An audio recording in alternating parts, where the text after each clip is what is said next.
They came from Manitoba and Saskatchewan, from Moose Jaw and Thunder Bay. And until now, they were adversaries. Most had been left unprotected by their former teams, left to resume their careers in the uncertainty of a first-year team in the tropics.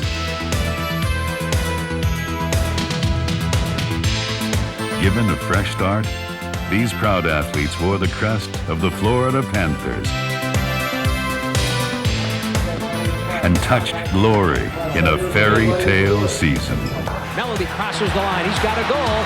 Melody to the net. Scores! Good, good, good! Get through, get through. Fitzgerald to the net. Walks in. Fires a shot. Score! His second of the night. And a short-handed goal. Murphy scores!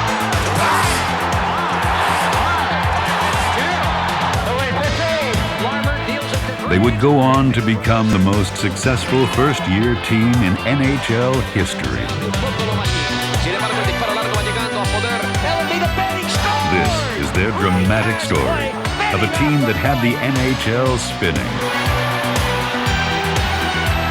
that played every game and every shift with heart and soul.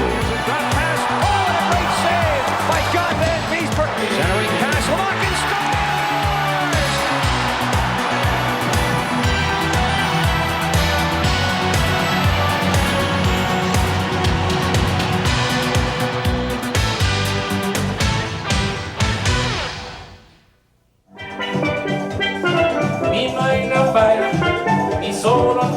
Feeling hot, hot, hot.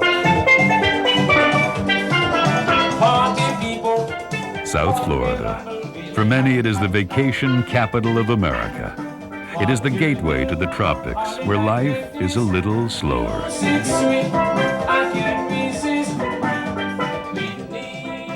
It is here that Wayne Huizinga's vision, the same vision which made Blockbuster Entertainment a dynamic entertainment company and brought the Florida Marlins to life, set out on a new challenge. Undaunted by his many skeptics, Huizinga brought a National Hockey League franchise to South Florida.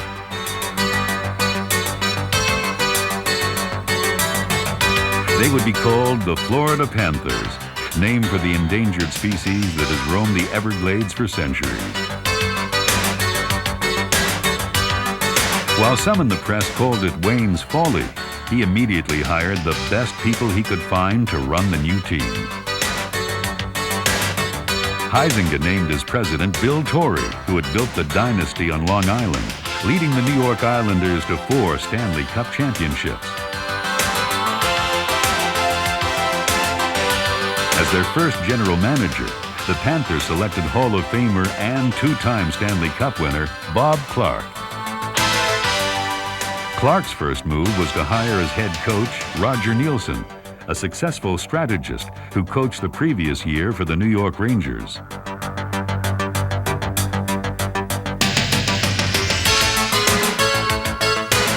And finally, Huizinga asked Dean Jordan, fresh from his startup experience with the Marlins organization, to come on board and market this new team.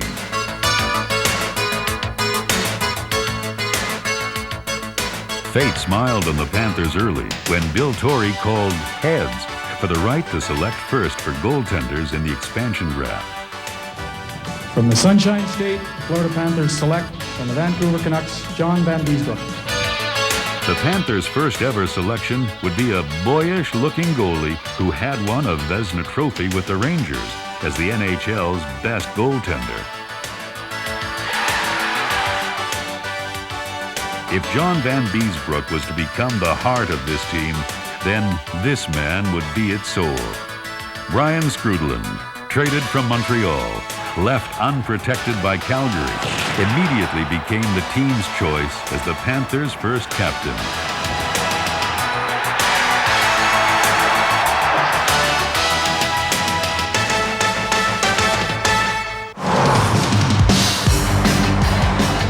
Beneath the palm trees in Pompano, a new sound was heard. It was the scratching and clawing of a new breed of cat in South Florida. And let's do the same one every time. He's going over, it's going to go D to D, and then you can make your play. To the middle, to the center man, to the short side. And they got Roger Nielsen had to evaluate his talent quickly and design a system that best fit the abilities of his new team. Hit him in the middle! Go ahead, skate. During the process, these hockey nomads began to get acquainted. My first question was, who are my teammates? When I found out about being, selected to play with the Panthers. I remember hearing Scott Mellenby's name and Dave Lowry and Andy Lomack and Johnny Vanbiesbrouck and Mark right off the bat. Here's 20 new guys and you knew that you hated all these guys before you started and how quickly that changed. The Panthers opened their inaugural season beginning a 3-game road trip in Chicago. At 12:31 of the first period, these Panthers made history. Niedermeyer walks in front of the net and Belfort sliding out with a pad save, loose puck scored! The first goal in the history of the Florida Panthers, and it's a power play goal. Scott Mellenby found the net for the first time ever by a Florida Panther. The Blackhawks realized they were in for a tough fight as the Panthers scored 3 more to gain a tie in their very first official NHL game. Continue to work hard. Looking for the hustle to pay off, and it does! Screwland! The dream had suddenly become reality. After a close loss in St. Louis, the Panthers traveled to Tampa Bay for a showdown with their cross-state rivals. Tampa's general manager, Phil Esposito, publicly called the Panthers Pussycats and predicted a Tampa massacre.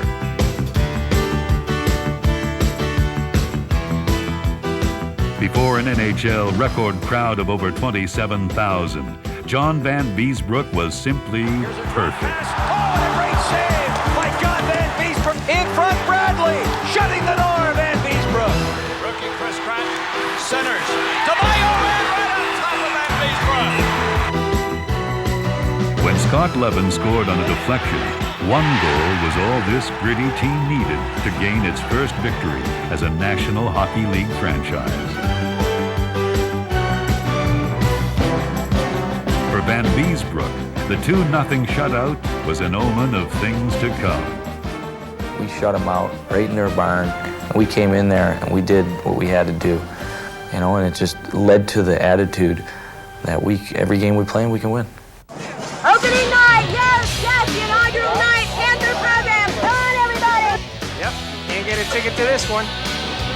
Having broken the ice, the team came back to South Florida for an unforgettable NHL home opener against the 2-time Cup champion Pittsburgh Penguins.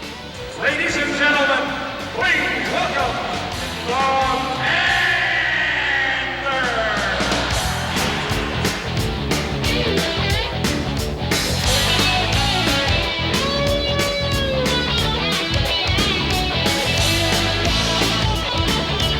The man whose dedication and vision brought the excitement and drama of the National Hockey League to South Florida welcomed this sellout crowd.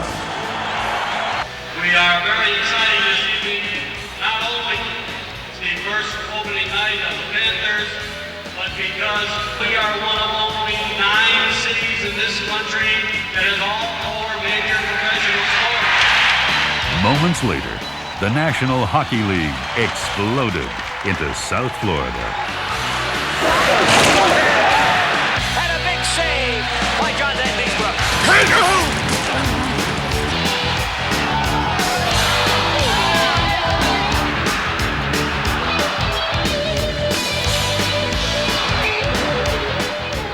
While the Pens escaped with a 1-goal win, the message was unmistakable. The fire burned deeply in these Panthers. Davydov, Mellenby with a shot, score! South Florida had fallen in love with Roger Nielsen's collection of blue-collar strappers.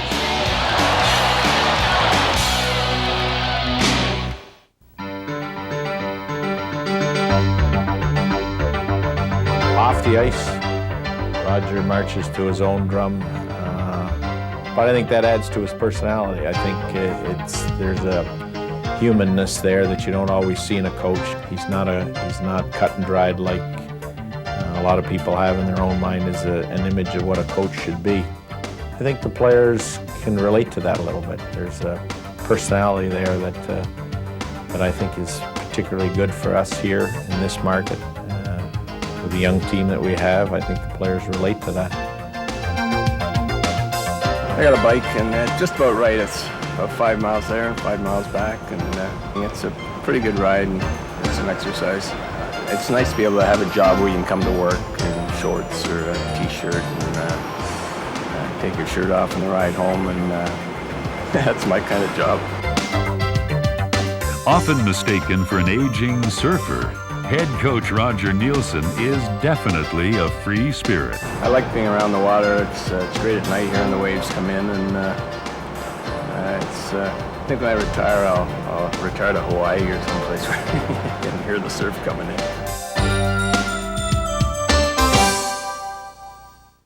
Way to get back, way to get back. Leave it, Peter. Come on, yell for that puck, you defenseman. Good play, man.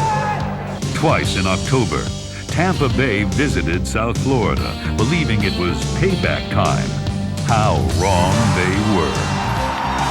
Severin, a power play goal! After 3 rounds in the battle for the championship of Florida, the Lightning were still searching for a victory. Florida's first trip into Canada came in early November. After splitting with Toronto and Quebec, the Panthers traveled to the famed Montreal Forum.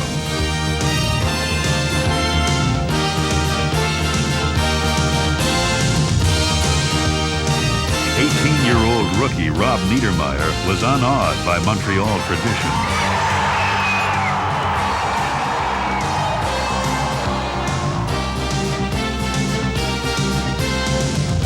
And another rookie, Jesse Belanger, left unprotected by the Canadiens, made it 2-0, and Montreal goalie Patrick Roy was talking to himself.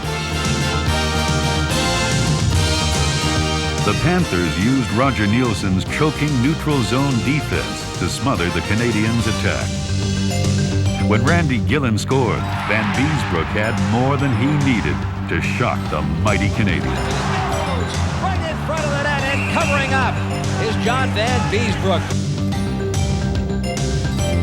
As word spread of Florida's 3-1 win in the Cathedral of Hockey, the Panthers had become a genuine curiosity. You know, looking around the room after we won, and some of the guys are going, "Hey, I've been playing this game for years, and I never won in the Montreal Forum." You know, like, this is really, guys, really, this is a special moment, and remember it, because it's going to take this for us to be, you know, more and more successful. The success continued in Ottawa. Fitzgerald centers for Mellanby, scores! Scott Mellanby, and it's 1-0. Great pass. Yashin with a shot. Oh, what a blow save by Mark Fitzpatrick. When Jody Hull scored the game winner in the final minute, the Panthers completed their initial Canadian swing 3-1. This gutsy first-year team had passed a major test.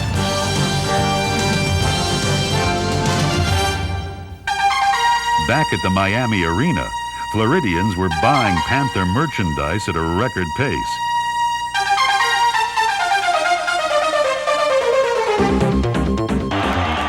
And in the building, the Panther Patrol was spreading the gospel. A team of dedicated professionals raised the first-year curtain in record time. A team assembled by Vice President of Business Operations, Dean Jordan. We, in reality, had just a little over 3 months. We opened our office doors on June 1st and started hiring people at that time. We didn't have our full staff on board until mid-July.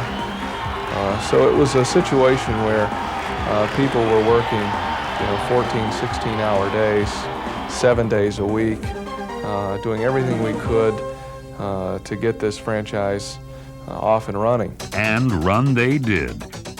And work. And play defense. There were no superstars. night after night, a new name would step forward to play the hero's role. Early in the season, Scott Mellanby was leading the club in scoring. Hawgood in off the point. Here's Hawgood, centering it in front, scores! Mellanby with his 10th goal of the season. Number 27 was also a very physical presence on the ice.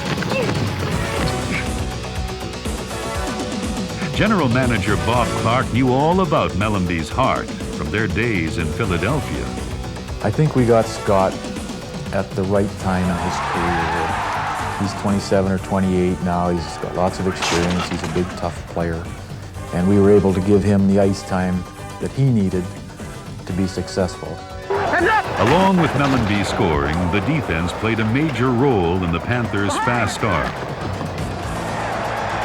Stand-ups like Keith Brown, Gord Murphy, Joe Cirella, and Brian Benning kept the crease clear for the man they now affectionately called the Beezer.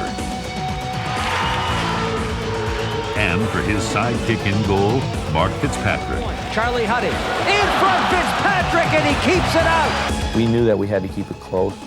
The longer the game went, the closer it was, the better chance we had to win. In late November, goal-scoring help was on the way.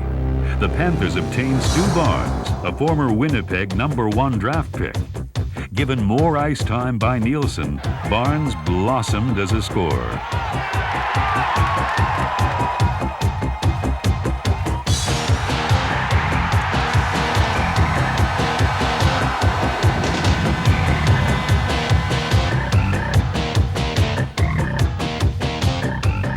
In late December, the Panthers prepared for the NHL's hottest team, the New York Rangers, who brought a 15-game unbeaten streak to South Florida. The Panthers came out hitting. Oh, is he hit by Levens? Low. A little shook up on the play. Causing a few Ranger headaches and numerous Ranger mistakes.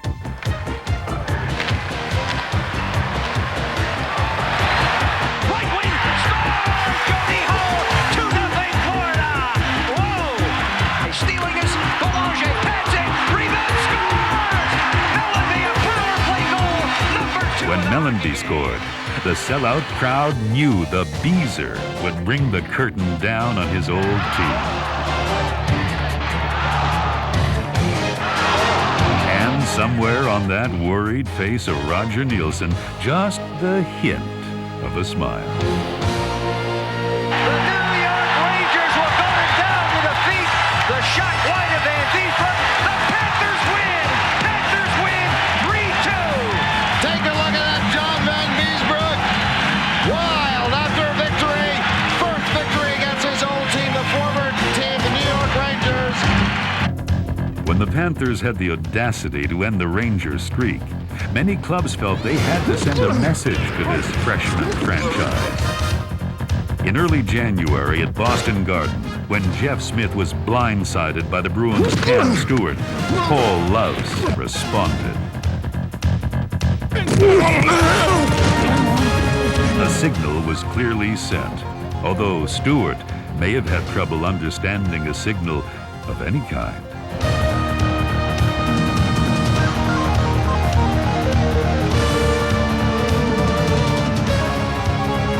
In that moment of truth, the momentum of the game turned, and the Panthers began a streak of 9 consecutive games without a loss, an NHL record for a first-year team.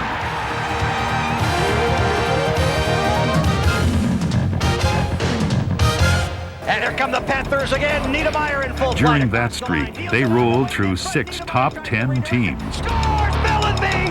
It's all tied up! Here's a break for Rene. They journeyed to Montreal and came away with a 5-2 victory that simply reinforced the togetherness of this team. We're going end to end, coast to coast at Belanger. Belanger! It scores! Into the Canadian zone. Keeps it in, plays a shot, scores! Sometimes the word me is used too much, and here I don't think I ever heard the word me. Everything was we. We have to do this, we have to do that, we have to get better. At home, they humbled the Canadians 8-3. The Panthers had developed a team chemistry seldom seen in professional sports. We didn't really have any superstars on our team. We had, the same type of player, defensive-minded, work hard every night, and you knew he was going to go out and give you that effort every night. Belanger with Lemakin 2-on-1. Belanger to Lemakin scores! There's Len Barrie, and it's 8-2. Fencing in front of the net. Lowry not taking anything there. We're going to get a delayed penalty here. Flatley now throws to the slot. Here's a shot. Great glove save by Fitzpatrick. As though genetically fused together, this team toiled man for man with an unbending work ethic. Night after night, shift after shift, they became one. We had chemistry, and I think part of the credit probably has to go to Bill Torrey and Bobby Clarke and Chuck Fletcher and the management team for selecting they selected the players, and it turned out that they selected ones that had really good chemistry.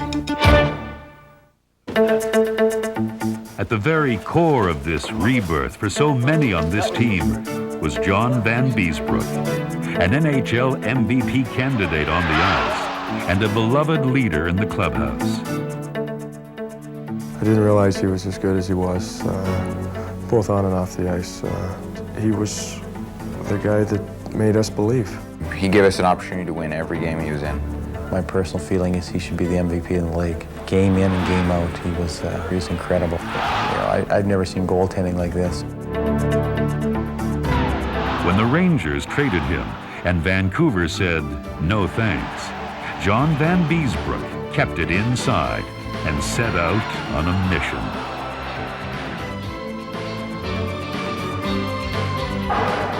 Man high, teach! Still here, Goody! Behind! Murph, stay right here. Right there, Murph. Sorry, Benny.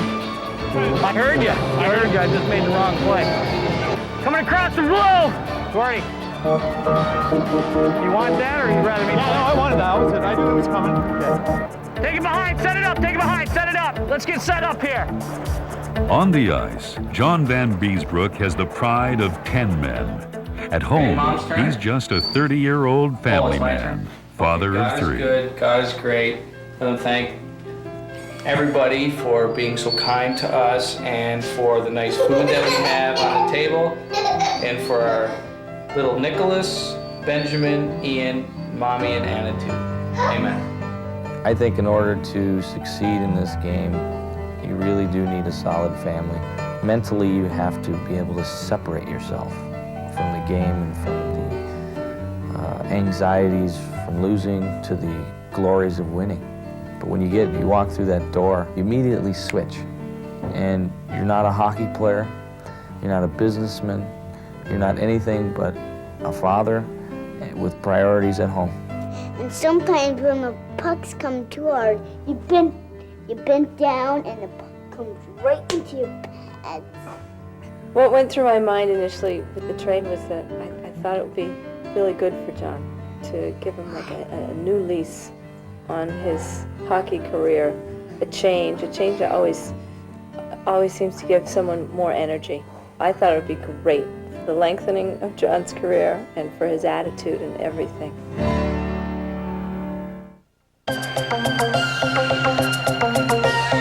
In early January, with an actual NHL playoff spot in sight, the Panthers fired a shot heard round the NHL.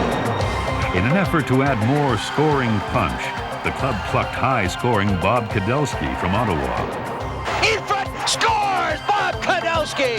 Kudelski never skipped a beat, finishing with 40 goals and 70 points for the season. Kudelski, the trailer, scores! Bob Kudelski! Boy, I'll tell you what a shooter. You watch when Bob Kudelski gets control of the puck. Both Kudelski and John Vanbiesbrouck gained a berth in the mid-season NHL All-Star Game.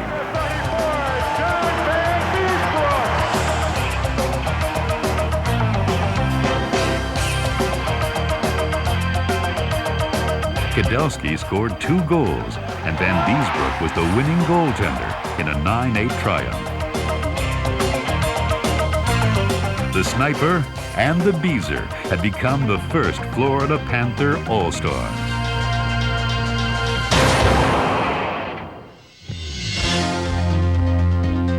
No longer a surprise, the Panthers had become a serious threat for a playoff spot in the Eastern Conference. One of the Panthers' most pleasant surprises came from number 26, Jesse Belanger. Strictly a defensive forward with Montreal, Belanger had the shackles taken off him by Roger Nielsen and was allowed to fly. Dealt to the point, Belanger scores! Here's a shot, scores! Here's Godynyuk, delayed penalty, in front, scores! Belanger! Along with Belanger, banner years from players like Andre Lemakin from Philadelphia. Lemakin scores! Jody Hull from Ottawa. Throws it in front the hole, he scores! And we're all tied up! Gord Murphy from Boston. Front, here's a shot, scores! Jeff Smith from Edmonton.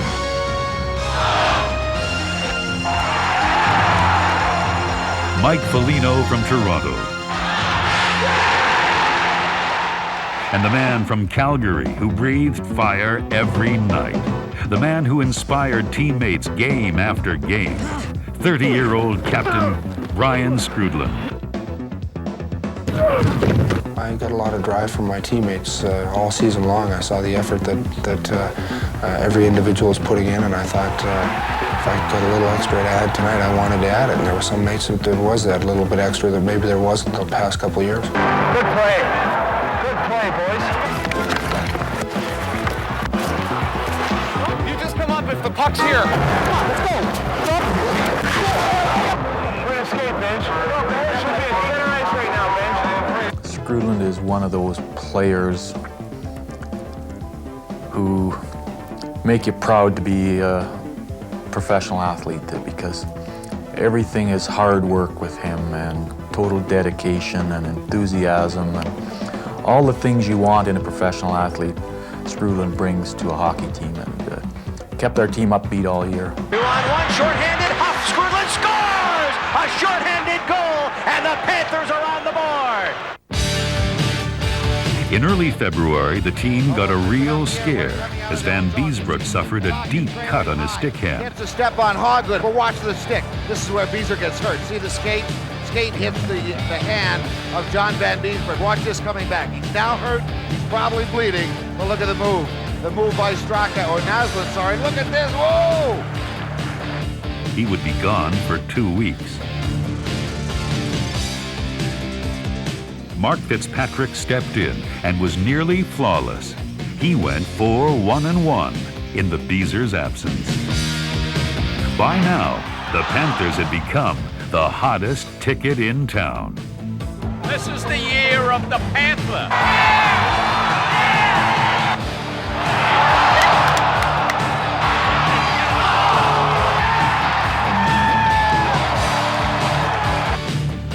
As the club entered March, the playoff drive was in full gear.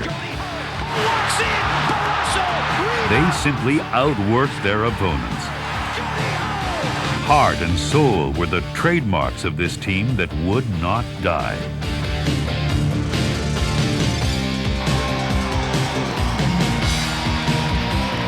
When the Rangers appeared again in Miami with the best record in hockey, the result was the same. Down low, that's Mellenby. Mellenby for Belanger in front of Lemakin, scores! 1-0, a power play goal. Here's a break for Scrudland. Scrudland walks in. Scrudland shoots. Richter the save, rebound, score! The 2-1 win was another Vanbiesbrouck classic.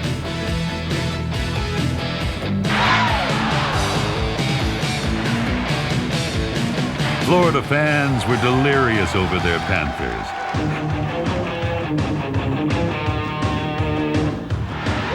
Their NHL record 17 ties showed how clutch goals, defense, and outstanding goaltending kept this team in every single game. The Panther backstop duo of Vanbiesbrouck and Fitzpatrick finished third in the NHL in goals against. the club went undefeated against recent expansion teams Anaheim, Ottawa, and Tampa Bay.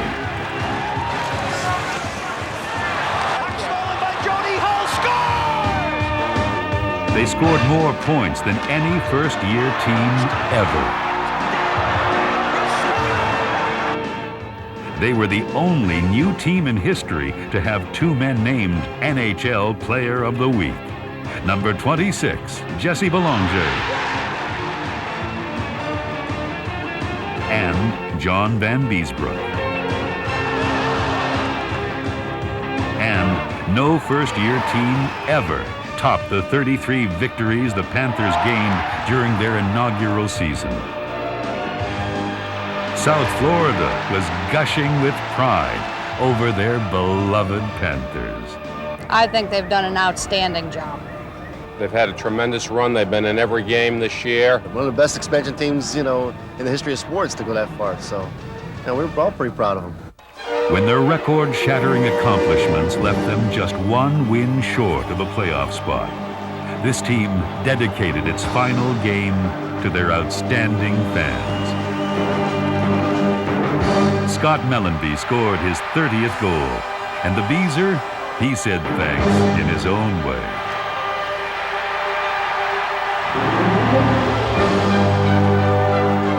In the closing seconds of a 4-1 win, an emotional volcano erupted. The fans rose in prolonged ovation, and the players returned the tribute.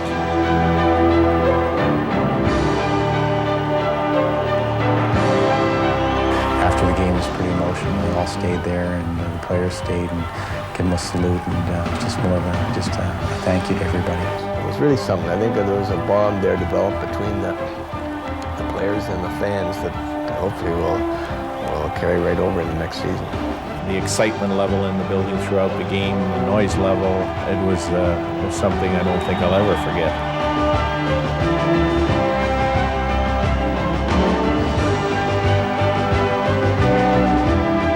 And for a magical moment, the team turned to its owner, touching him with their unspoken respect.